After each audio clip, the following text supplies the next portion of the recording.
Hello everyone, welcome back for more Let's Play Ultima 2. Now, before we continue on, we've gotten to the point now where we can actually play what passes for the plot of the game. And you may be asking yourself, okay, well, what does that mean? What type of plot do we have? Well, I mean, there's the story about Minax wanting to get revenge for Mondane's death and creating a global catastrophe, etc., etc., etc. But the game is suspiciously quiet, especially the manual, about how exactly to go about doing that. So I'm going to go over all the hints you can get from the pubs, the oracles, and the townsfolk without walking all over the place, because that's just a huge food drain. And I don't want to deal with food drains. So let's talk about the tips. First, the tips you get from the pubs. You tip them some gold and they give you a few statements. They will tell you that the fighters wear magic helms. They will tell you aviators use skull keys, sailors wear blue tassels, mages carry wands or staffs, guards carry keys, onks open space, and that just means you need an onk to get into space. It doesn't mean it opens anything, it opens it up maybe, but... And then planes need brass buttons. So what you can gather from this is you'll need onks, you'll need brass buttons, you'll need keys, you'll need skull keys, blue tassels, wand staffs, and helms to do things, and onks. The pub will give you that information. It's still kind of cryptic, but then again, there you go.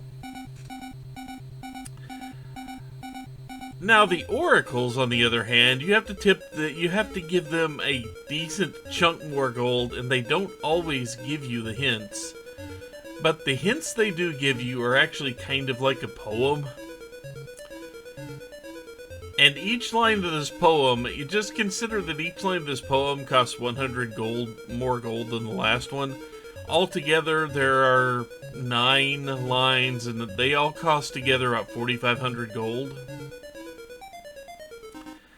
So the poem kind of goes, it's not a great poem, that they needed work on it. The queen is a king and the king is a spy. The evil Mindu is a horrible thing, but dispelling means that you must have the ring. Just where it is I cannot say, but I'll tell you right now there is no other way. I hear in a town where the water runs free, there is an old man living under a tree. He has not a name, but he does have a clue. Mayhaps if you find him, he'll tell it to you. And that's basically just a hint that you need to find an old man who has a ring.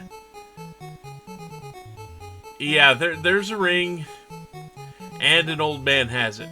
That's what it's telling you. But you can't just walk up to the old man and get it. You need something else first. Which, if you go around every town in all the time zones you can reach, you'll get the following information. If you go all the way back to Pangaea, the town there, you'll have an astronaut that will tell you about Planet X. Another astronaut says Father Antos lives on X. And a philosophizer theorizes it's got to be at 999. Okay, so that should tell you that you need to meet Father Antos on Planet X, who is at coordinates 999. In Lord British's castle, if you can find Brother Antos, not Father Antos as mentioned before, but Brother Antos, he tells you need to search these stars for his kin. Now, still, that's in 1423, that version of Lord British's castle. Also in 1423, in the little port city of Leicester, A chaste nubile nymph tells you to visit the Hotel California. Which we've seen you've seen the importance of that. We've shown you the importance of the Hotel California. Town Linda, also in 1423. There's a sightless sage who goes, "Find the father, earn the ring," which tells you, hey, Father Antos, who is on Planet X, out in space at coordinates 999, will allow you to earn the ring from the old man who's sitting under a tree. You have to put all this together. And remember, these are not all in the same areas. Most of the information you need for that is in one time zone, and then, well, here in 1423, another time zone. The next bit, in New San Antonio, the place with the Hotel California, you have Santre the Swashbuckler says, "Beware, I've got a quick blade." You have no idea what this means, other than it is actually important, because the game's not going to tell you any of this, but that quick blade, you're going to need to buy off of this guy to finish the game, because nothing else can hurt the end boss. The game doesn't give you this information whatsoever. The game will let you go right up to the final battle with the strongest weapon you can buy, i.e. a phaser, and it will not tell you that, I think it'll just tell you that once you start fighting the end boss, I think it'll tell you the phaser has no effect or something like that, but it won't tell you, oh, there's a stronger weapon out there to go that you need to actually beat her. But this person has a quick blade, and you can buy it from them for 500 gold. Also in New San Antonio, there's an old man who just kind of mumbles the fact that he is an old man. Yeah, that's the old man with the ring. So New San Antonio, where we are sitting, has two of the items that you have to win the game. We've just got to get up to Planet X first to get one of them. And the other is going to have us dealing with guards. There is something else we need in this town of San Antonio here, but we will get to that in a second. In 2112, the only real town around, Pirates Harbor, there's another guy who tells you to offer the hotel clerk gold. Which is fair enough, because that's kind of how it works to get your stats raised. Now, there are other towns in the space section. You can go to different planets, and they have some different towns that basically tell you things that you would have already run into in there. Go figure. So, what we are going to do now is two things. We are going to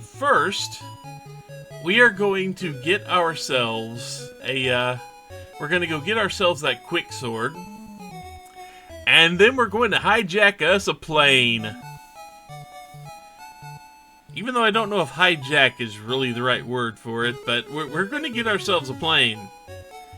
I haven't done this in a very long time, and it's kind of hard to do it, and it's kind of hard to run tests on this because of the way the game saves things. So there may be some trial and error involved here. But anyway, let's go ahead now. We've done that. We can enter the town. And I know we spent quite a while getting keys off of these guys. We're going to have to come back through this section. But we've got a nifty little trick and plenty of actual coins to deal with. That's another guard that says pay your taxes. We need to go this way first. Swim at own risk. Don't think I will.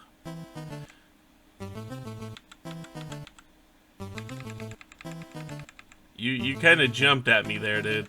Don't do that. Also, Iolo and Gwyn. Those are important.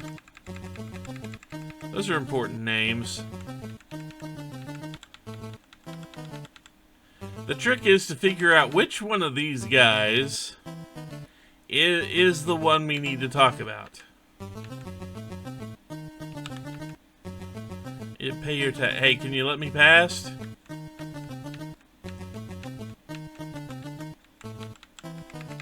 Or are you just gonna stand there and make me kill you so that the next step of this is harder? I guess you are. This is why I went and topped up on hit points, because we're gonna have to kill this guy.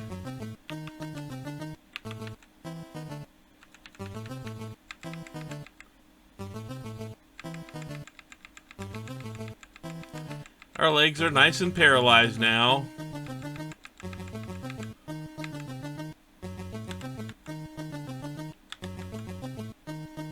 A thief says, want to buy a watch. No. We can just outright kill you. You want to buy... You freaking stole something. Of course you did.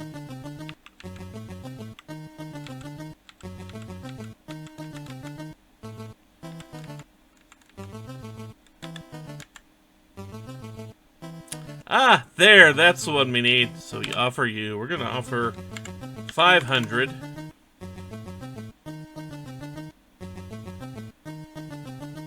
Okay, good, and we got it. So let us go now. We're going to ready Le Quick Sword. Then we're going to do a fun thing here.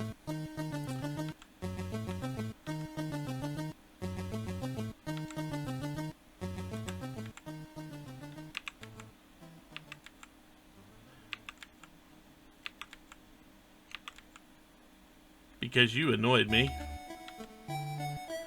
Now, we've got all those guards that are lining up to kick our ass. What we need to do from here is get over to the... We need to get to a completely different area, so we're going to negate time. Which stops most of the guards. Negate time again. Unlock there. Unlock there. Unlock there.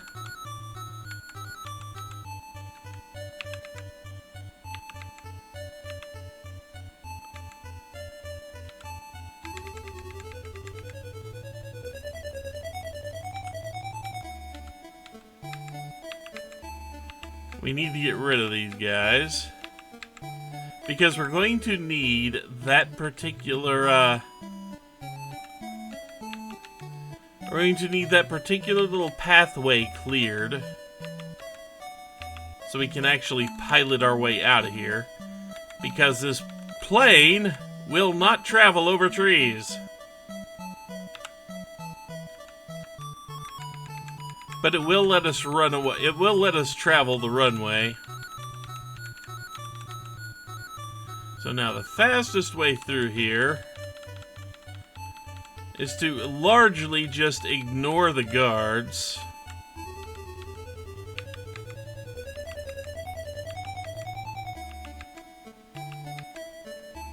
Ow! That hurt. Why you make me hurt? And now Customs completely wants to kick our ass. So we're going to go over here. We're going to negate time again. They can still smack you. And now we're out.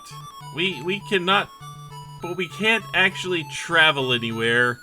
Right here with the plane, we're going to actually have to take off, which is a completely separate thing. And then start flying. So, here's the thing. We're going to exit the plane. Exit not here. Nope, can't board. Okay. So let's go ahead and launch. Now, the plane will fly like this all we want it to. And it'll go in any direction.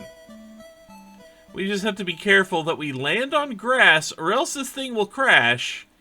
And, more than likely we die. So there's a good spot to land right there. Okay. So now we can exit. Now I can save. And yes, we now have one of the things we need to actually get out.